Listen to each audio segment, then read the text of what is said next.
Hello foodies, welcome to A1 cooking Vijayawada.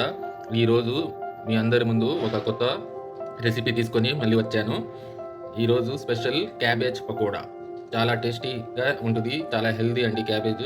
ఇలాగా క్యాబేజ్తో పకోడా చేసుకొని మీరు ట్రై చేయండి. చూడండి ఎలా చేస్తున్నాను, ఏమేం ఇంగ్రీడియంట్స్ వాడాను చూడండి. చూసి లైక్, షేర్ అండ్ సబ్స్క్రైబ్ చేయండి. Thank you. చూడండి, ముందుగా ఒక బిగ్ సైజ్ ఆనియన్ కట్ చేసుకొని వేసుకున్నాను. దాని తర్వాత క్యాబేజ్ ఇలా చిన్నగా కట్ చేసుకొని వేసుకోవాలి. దాని తర్వాత గ్రీన్ చిల్లీ ఇలాగా చిన్న చిన్న పీసెస్ కట్ చేసుకొని వేసుకుంటాం. దాని తర్వాత red chilli powder 1 teaspoon. దాని తర్వాత వాము 1 టీ స్పూన్.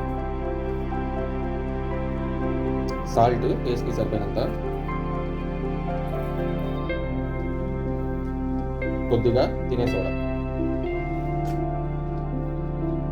ఈ మొత్తం బాగా ఇలాగా కలుపుకోండి. దాని తర్వాత శనగపిండి ఒక 2 కప్స్ వరకు వేసుకోండి.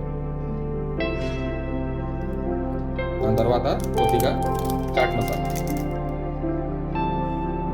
దాని తర్వాత లాస్ట్లో కొద్దిగా ఇంగువ. ఇప్పుడు దీన్ని వాటర్ వేసి బాగా కలుపుకోండి. ఈ పకోడా బ్యాటర్ రెడీ.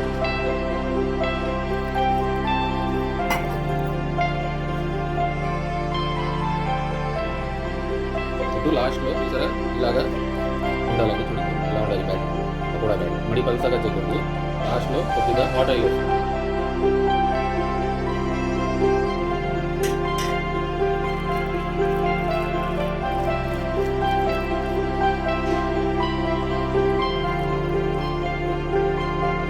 ఇప్పుడు ఒక ప్యాన్ తీసుకుని ఆయిల్ వేసుకున్నాను. హీట్ అయిపోయింది ఆయిల్. ఇప్పుడు పకోడా వేసుకుని ఫ్రై చేసుకుందాం.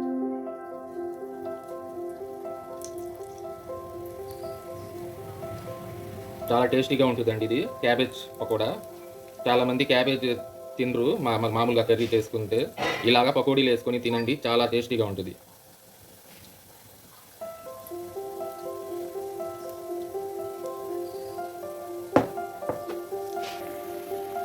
చూసారా ఇలాగా ఫ్రై చేసుకోవాలి.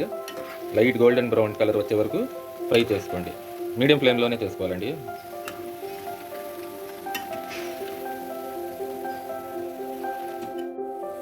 చూసారా ఫైనల్లీ ఫ్రై అయిపోయింది క్యాబేజ్ పకోడా. ఇప్పుడు ఇది తీసి సర్వింగ్ బౌల్లో సర్వ్ చేసుకుంటున్నాను. మీకు ఈ వీడియో నచ్చితే లైక్ చేయండి, షేర్ చేయండి, సబ్స్క్రైబ్ చేయండి. Thank you.